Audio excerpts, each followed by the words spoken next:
bebidas alcohólicas.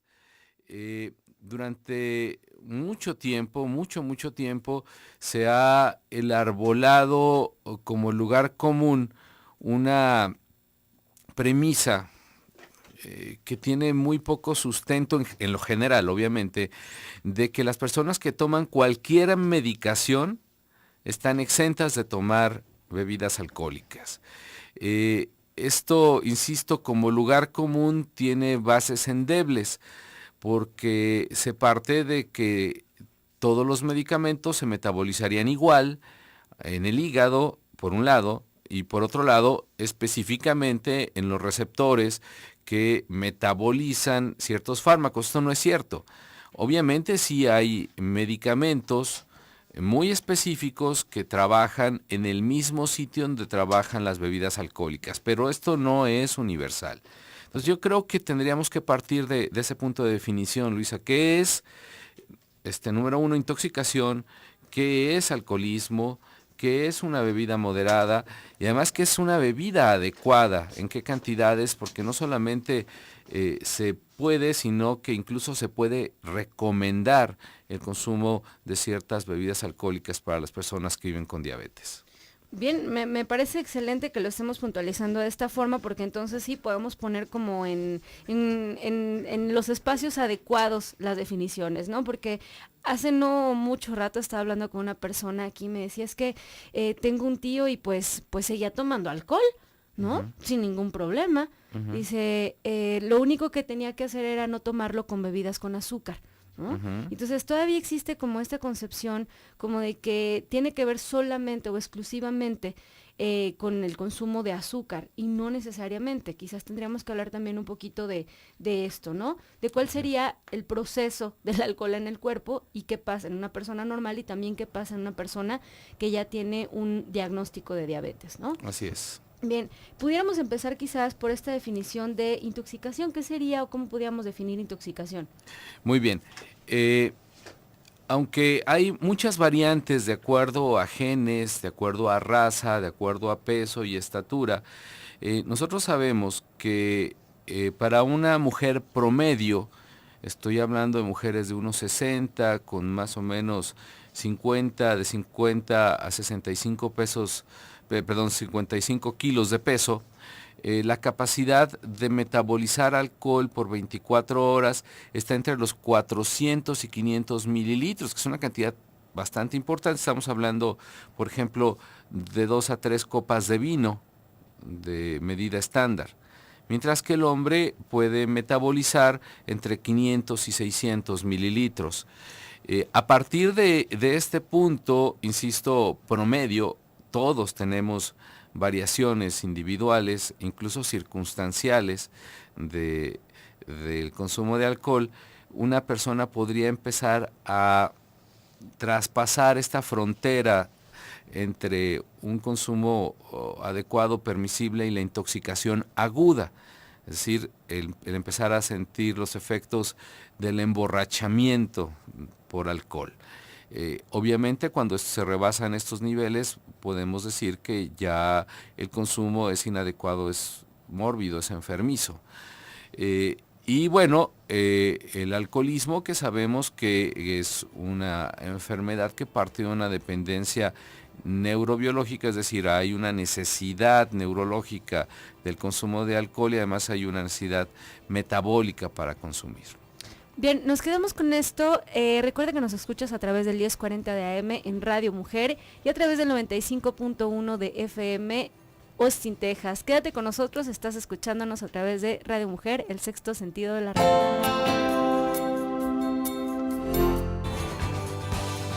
7:19 de la mañana, estamos ya de vuelta en tu programa Nutrición y Vida. El día de hoy hablando de un tema realmente muy interesante acerca de este tema del alcohol, de las bebidas alcohólicas, bajo condiciones normales y también en pacientes que viven ya con una diabetes. Tenemos al doctor Eduardo Márquez platicándonos acerca de estas definiciones que primero tenemos que puntualizar para poder hablar de qué sería normal, qué no sería normal y cuáles serían aquellos puntos a recomendar. Antes de irnos al corte, estábamos platicando acerca de la definición de intoxicación, para lo que tuvimos que definir cuál sería un consumo normal o moderado de alcohol, que va a depender del género. Si eres mujer, puedes tolerar cierta cantidad de mililitros. Si eres hombre, puedes tolerar una cantidad diferente de mililitros. Justo antes de irnos al corte, doctor, nos platicabas acerca de la definición de alcoholismo, que tiene que ver más con... que tiene que ver con dependencia, con una enfermedad donde ya la ingestión de alcohol no es placentera, sino es por una necesidad fisiológica. Y bueno, yo creo que es muy fácil de identificar quién toma alcohol por este tipo de necesidad y tendría que estar en un rubro aparte. De tal suerte que tendríamos que navegar entre estos dos extremos, ¿sí?, para decir cuáles son los niveles recomendables. Y para recomendar tendríamos que partir de situaciones individuales. Que a mí me gustaría partir de el ejemplo, digamos, ideal de la bebida alcohólica, que sería el vino. En México cuesta trabajo a veces definir, porque la gente le llama toda bebida alcohólica vino, y bueno, la realidad es que no es esta. El vino blanco, vino tinto, incluso vino rosado, lo categorizaríamos como vinos, y las demás bebidas alcohólicas, bueno, pues de acuerdo a su etiqueta. Y con respecto al vino, por ejemplo, podríamos partir de las calorías que tiene una copa de vino. Y podemos decir que un litro de vino, ¿sí?, tiene entre 600 y 1000 calorías. Esto es importante, por lo cual el consumo de vino tendría que integrarse a la dieta. Esto es muy importante, no son elementos extras. Entonces aquí tendría que integrarse a la dieta. Y aquí quiero hacer una acotación. En España, la Sociedad Española de Endocrinólogos integró junto con el Ministerio de Salud de España al vino dentro de la dieta. De hecho, la famosa dieta mediterránea, que es como el estándar de oro de la dieta, tiene integrado al vino como alimento. Esto es, se recomienda el vino en la dieta mediterránea. Bueno, para todos aquellos que están ligeramente o mayormente involucrados con lo que tiene que ver una dieta, todos aquellos que hayan ido a un nutriólogo, saben que los nutriólogos finalmente, o ya en la etapa pues de mantenimiento, inclusive en etapas más tempranas del proceso, hablamos acerca de raciones, ¿no? Y entonces hablamos de la cantidad de raciones que debemos de consumir de los diferentes grupos de alimentos que existen. Es decir, cierta cantidad de cereales en tu día, cierta cantidad de lácteos, cierta cantidad de alimentos de origen animal, etcétera.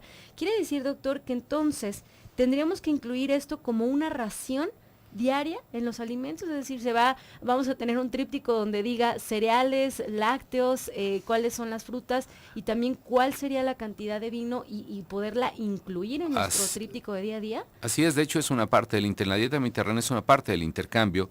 El vino en algunas opciones de la dieta mediterránea está en un apartado, y en otro está como intercambio con las frutas. Habría que considerarlo así, de acuerdo a la estructura dietética que cada quien maneje. Y es que hay que recordar que el vino no solamente tiene alcohol, ¿sí? El vino tiene vitamina C, tiene vitamina B, tiene minerales, por ejemplo, tiene cloro, sodio, potasio, magnesio, calcio, hierro, y además otros elementos que sabemos que son de alto beneficio cardiovascular.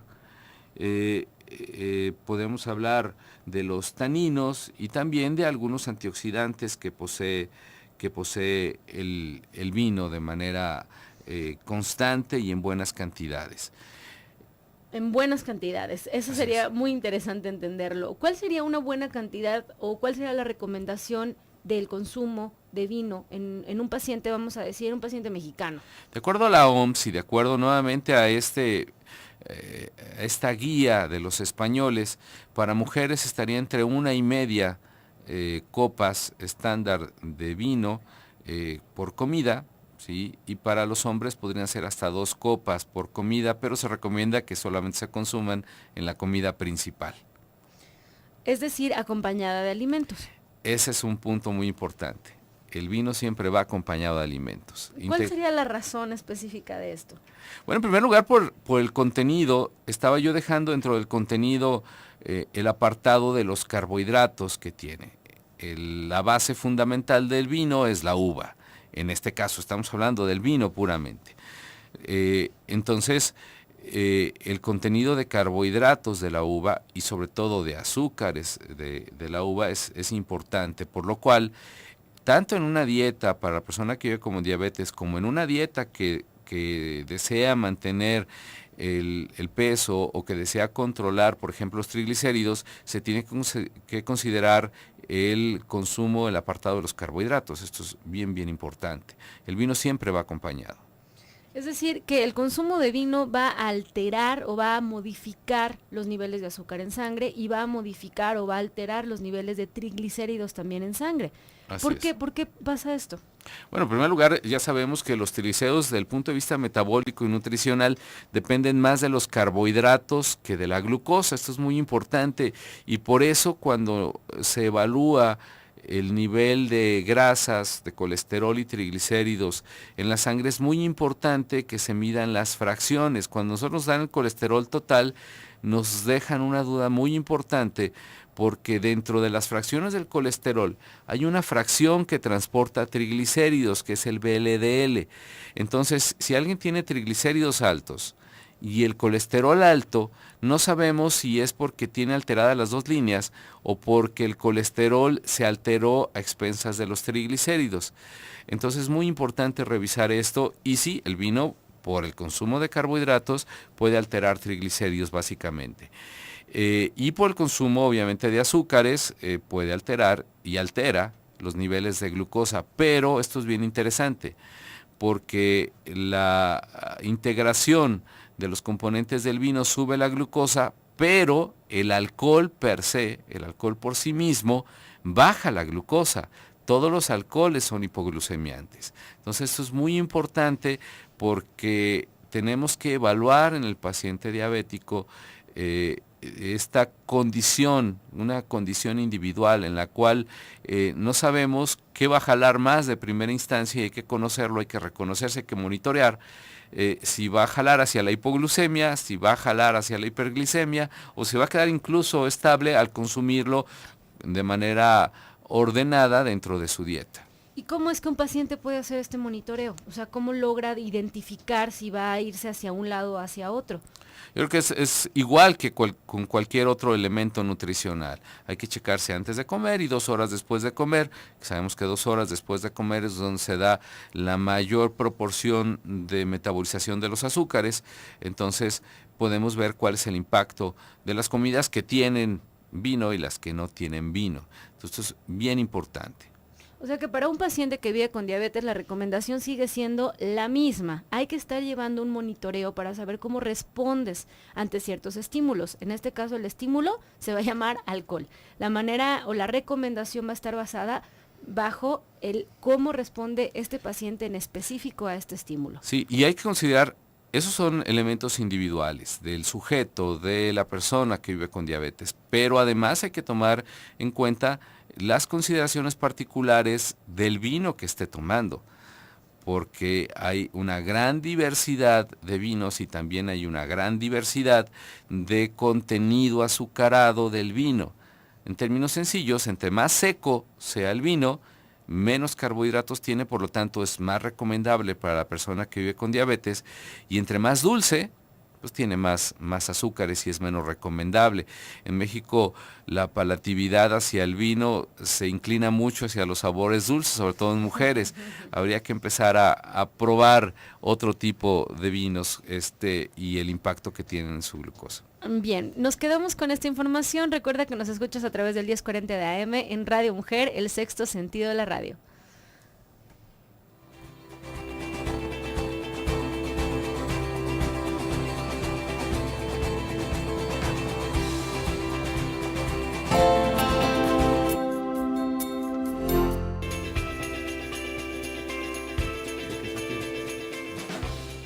(7:35 de la mañana), estamos de vuelta en tu programa Nutrición y Vida. El día de hoy platicando acerca del alcohol y la diabetes específicamente. Antes de irnos al corte estábamos platicando acerca de que había ciertas consideraciones a tomar con respecto al sí consumo o al no consumo de alcohol. Decíamos que tiene que ver con la variabilidad glucémica que hay en cada paciente, y también tenemos que hablar de las características del vino que está siendo consumido. Platicaba el doctor Eduardo Márquez que los vinos que son más secos van a tener un contenido menor de carbohidratos, y los vinos que son, bueno, pues más dulces, pues obviamente van a tener un contenido mayor de carbohidratos. Y por aquí Inés Ramírez nos dice, mi mamá tiene años viviendo con diabetes, ¿nos pudiera recomendar un vino seco y que no sea tan caro? Yo diría que por ejemplo, todos los prosecos, hablando de vinos blancos, todos los prosecos son baratos en su gran mayoría, obviamente hay calidades, y su contenido de azúcar es realmente bueno. Bien, perfecto. Y por acá a través del chat nos pregunta Adrián, dice, hola, en caso de una comida, ¿debería de sustituir la porción de cereal si deseo consumir vino? ¿Y cuál sería la porción si esto es verdad? Sí, el intercambio básicamente es con fruta, y bueno, aquí sí sería recomendable, de acuerdo a la estructura de su dieta, que lo platicara con su médico, con su nutriólogo, pero el intercambio predominantemente es por fruta. Ahora, ¿para qué tipo de pacientes estaría recomendado hacer este tipo de intercambios? ¿Para quién sí, para quién no y por qué?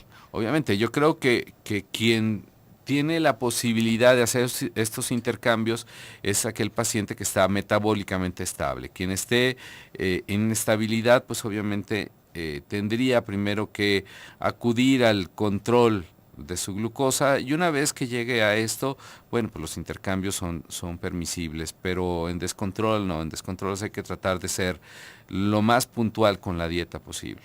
Bien, en descontrol, ¿estamos hablando de que cualquier paciente que vive con diabetes tiene un descontrol? No, claro que no. Afortunadamente no es el caso. Recordar cuáles son las metas de control en la diabetes, hemoglobinas glicadas, que es nuestro estándar de oro. Quien esté checando la glucosa y no sepa cuál es su nivel de hemoglobina glucosilada, están ocurriendo dos cosas. Una, o no se le están pidiendo, o dos, no se ha responsabilizado lo suficiente con respecto a su diabetes, porque es la medida fundamental para la toma de decisiones, su hemoglobina glucosilada. Entonces revisen esto. Recordar, la hemoglobina glucosilada es el promedio de glucosa de los 3 últimos meses, y el valor meta es entre 6.5 y 7. Es el primer punto. Glucosas de ayuno que estén abajo de los 120, y glucosas 2 horas después de comer que estén abajo de los 140 podrían ser las metas. Estas metas pueden variar de acuerdo a la edad, a la condición de enfermedad concomitante, y obviamente pues a la particularidad del médico, pero en general la mayoría de sociedades, la mayoría de instituciones que manejan diabetes recomiendan estos parámetros de manera promedio, llamémosle así. Bien, ahora, ¿por qué sería el intercambio del vino con la fruta? Para explicarle un poquito más a los que nos están escuchando, ¿por qué tiene que ser a través de la fruta? Porque recordemos que la base del vino es la uva, así de sencillo. Bien, ahora, hablando acerca de calorías, nos decías al principio del programa que la cantidad de calorías que podemos esperar de una botella es entre 600 y 1000 calorías. Uh-huh. Esto es de calorías que se llaman, por ahí las calorías del alcohol se llaman calorías vacías.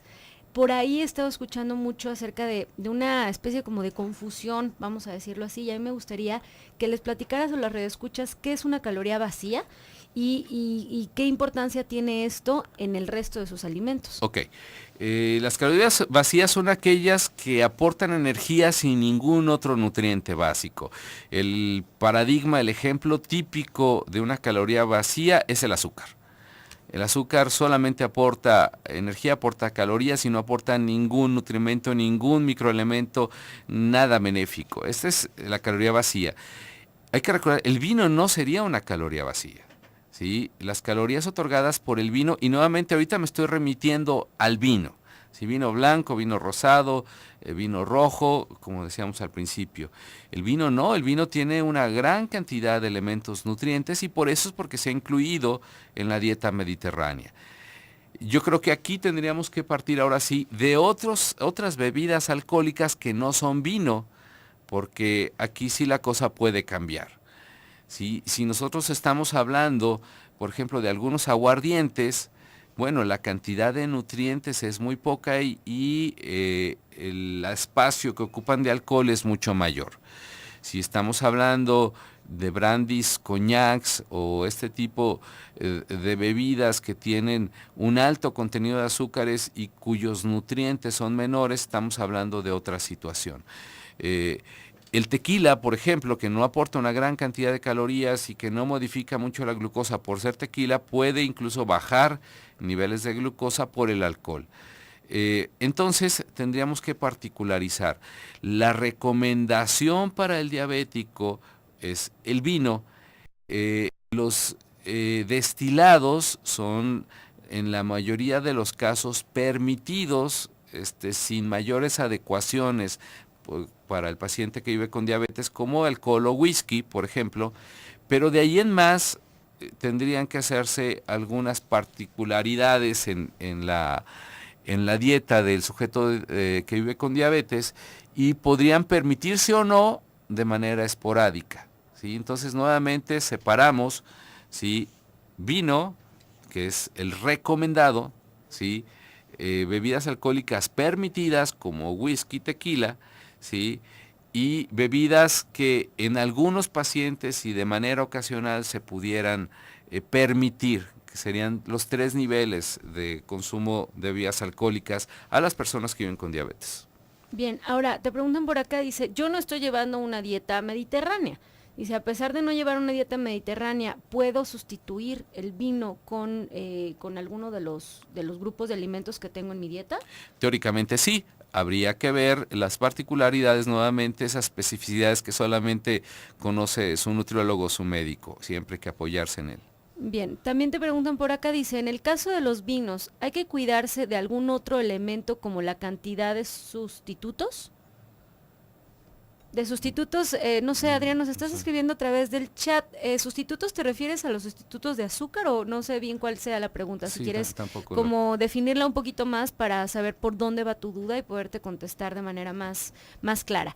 Entonces, decíamos que realmente tenemos que, como en todo, individualizar los tratamientos. Así es. ¿Sí? Ahora, doctor, de manera común lo que está sucediendo en esta época es que la gente no se monitorea sus niveles de glucosa, va y toma alcohol de varios, porque entonces ya no sé de cuál me dieron, no sé si es seco, si es dulce, si es lo que sea, revuelvo un poco de alcohol y entonces llego a mi casa con una cantidad de alcohol en la sangre y ¿qué hago?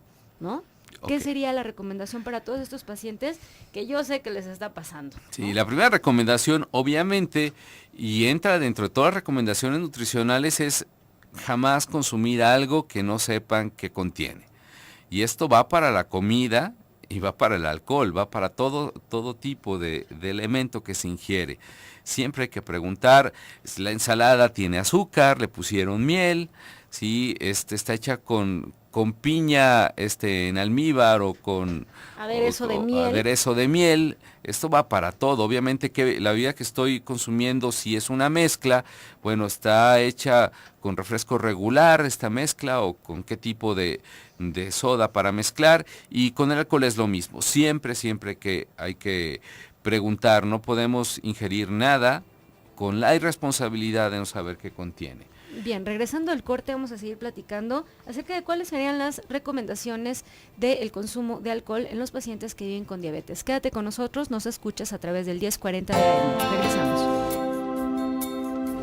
Muy interesante y además por demás de moda en esta época en la que todo el mundo está tomando, bueno, te invitan a fiestas y empiezas a tener consumos, digamos que diferentes o inadecuados quizás en algunos pacientes de alcohol. Y de repente hay como muchas preguntas acerca de que si soy una persona que está viviendo con diabetes, si puedo o no consumirlo. Entonces el día de hoy estamos tratando de aclarar todas esas dudas acerca de qué es considerado un consumo moderado de alcohol y para quién estaría calificado como algo bueno, ¿no? Ya nos decía el doctor Márquez que hablando específicamente del vino tinto es algo que está considerado como recomendado recomendación para pacientes que viven con diabetes, por supuesto entendido como parte de la dieta que tiene que ser incluido en la suma de carbohidratos que tengas en el día a día, y tiene que ser en pacientes que estén, por supuesto, en metas. Quiere decir que si eres un paciente que no está llevando un control de sus glucosas, pues no tenemos la manera de saber si eres un paciente que está metabólicamente estable o no. Si sí estás llevando el control y estás, según tus profesionales de la salud, quien te esté atendiendo, en metas, quiere decir que puede ser un candidato para aprender a hacer este tipo de equivalencias, que decíamos que la copa de vino tinto va a ser por cierta cantidad de fruta, que quizás sería una buena pregunta a contestar. ¿Cuál sería la equivalencia de la cantidad de vino por qué cantidad de fruta? Nuevamente, depende del vino, pero podemos decir que un vino con un nivel medio de azúcares podría ser 1,5 ración de fruta. ¿Sí? Aquí va a variar pues de acuerdo al consumo de azúcares. Hay que recordar, y esto tiene aquí sí que ver con la calidad del vino, que los vinos de baja calidad habitualmente están aderezados, por llamarlo así, con grandes cantidades de azúcar como tal. O sea, los endulzan artificialmente más allá de lo que la propia uva hace. Entonces, hay que tratar también de revisar esto. Y es muy sencillo, al probarlo nos daremos cuenta qué tan dulce es o qué tan seco es. Bien, te preguntan a través de aquí de WhatsApp, te dicen, bueno, ¿y qué pasa con la cerveza? ¿Qué tanto me puedo tomar?